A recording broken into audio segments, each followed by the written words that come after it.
ज्ञान गंगा में आपका स्वागत है। आज मैं आपको जो बात बताना चाहता हूँ वो हमारे अपने स्वयं के शरीर से संबंधित है। एक ऐसा शत्रु जो हमारे साथ रहता है। जब बालक जन्म लेता है तो जब तक वह जानने वाला नहीं होता है तब तक ये शत्रु उस पर प्रभावी नहीं होता है। छोटा बच्चा जब तक साल 1.5 साल तक आप देखेंगे कि प्रातः काल ब्रह्म मुहूर्त में उठता है और नित्य क्रिया कर करके दूध पी करके बाहर घूमने जाना चाहता है, जिसका अर्थ है कि प्रकृति हमें जो है प्रातः काल उठा करके अपना कर्तव्य करने के लिए सिखलाती है।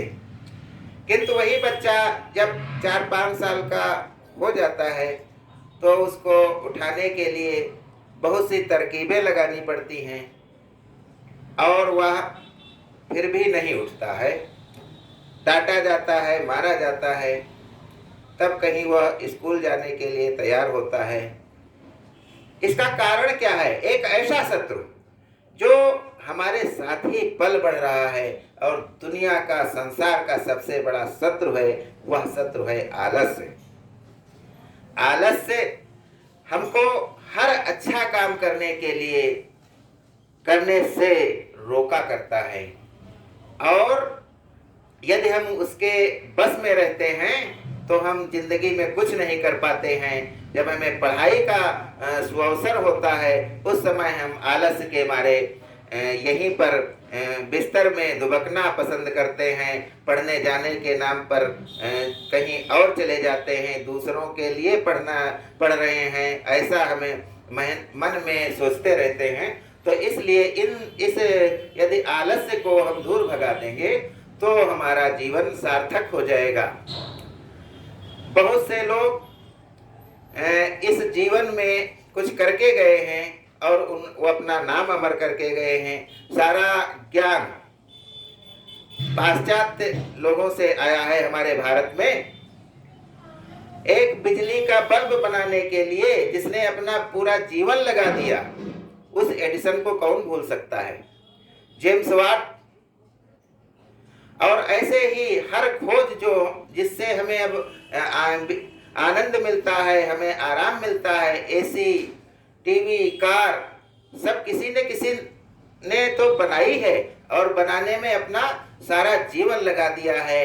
हमें तो केवल वो फार्मूला पढ़ना है, लेकिन आलस्य के कारण हम वो भी नहीं कर पाते हैं और हम पिछड़े रह जाते हैं। अगर एक कहीं राड जल रहा है, एक बल्ब जल रहा है, तो इसके पीछे किसी न किसी का पूरा जीवन लगा है। जहाँ कहीं भी ज्योति जगत में, जहाँ कहीं उजियाला, वही खड़ा है कोई अंतिम मूल्य चुकाने वाला।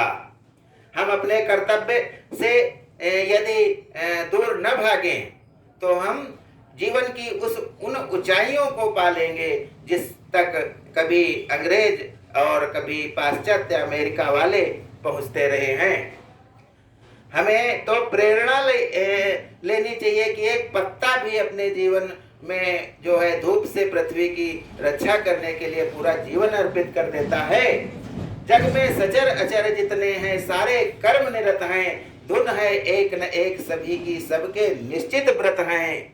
जीवन भर आतप सह वसुधा पर छाया करता है, तुच्छ पत्र की भी स्वकर्म में कैसी तत्परता है। लेकिन हम हैं कि दूसरों के बहकावे में आकर दूसरों की रोटी जब डाली जाती है तो उसको खाकर ही मस्त हैं। रहनुमाओं की अदाओं पे फिदा है दुनिया, इस बहकती हुई दुनिया को संभालो यारों। कैसे आकाश में सुराग हो नहीं सकता, एक पत्थर तो तबीयत से उछालो यारों। हमें इस शत्रु को पराजित करके आगे बढ़ना चाहिए। जीवन में कोई भी ऐसा विघ्न नहीं है जो हमें हरा सके। है कौन विघ्न ऐसा जग में, टिक सके वीर नर के मग में। खम ठेक ठेलता है जब नर पर्वत के जाते पांव उखड़, मानव जब जोर लगाता है पत्थर पानी बन जाता है, पत्थर पानी बन जाता है। इसलिए हमें आलस्य रूपी शत्रु को त्याग करके और उसको मार करके आगे बढ़ना चाहिए। जो विद्यार्थी हैं, हम सब ने एक टाइम टेबल पढ़ने के लिए कभी भी बनाया था, लेकिन उसका एक दिन भी हम पालन नहीं किया, क्योंकि हमारे ऊपर आलस्य रूपी शत्रु हावी हो गया था। हमें इस शत्रु से दूर जाना है। दूसरी बात, शतरंज के बारे में बताना चाहता हूं कि शतरंज का सर्वप्रथम प्रारंभ रावण द्वारा किया गया था। लंकापति रावण और मंदोदरी शतरंज खेला करते थे। तो ये शतरंज का इतिहास है। रामायण में मंदोदरी का किरदार अपराजिता भूषण ने प्रारंभ किया था और वो रावण की पत्नी मंदोदरी बनी थी। तीसरा है कि एक जब अधिकारी किसी का काम नहीं करना चाहते हैं तो उनको ABCD का पाठ पढ़ा देते हैं। ABCD एक मुहावरा बन चुका है, जिसके बारे में हम कल आपको बताएंगे कि ABCD क्या होता है। और इस समय हमें केवल जो है ध्यान देना चाहिए कि हमारे देश की, हमारे भारत की उन्नति हो और हम इस जो है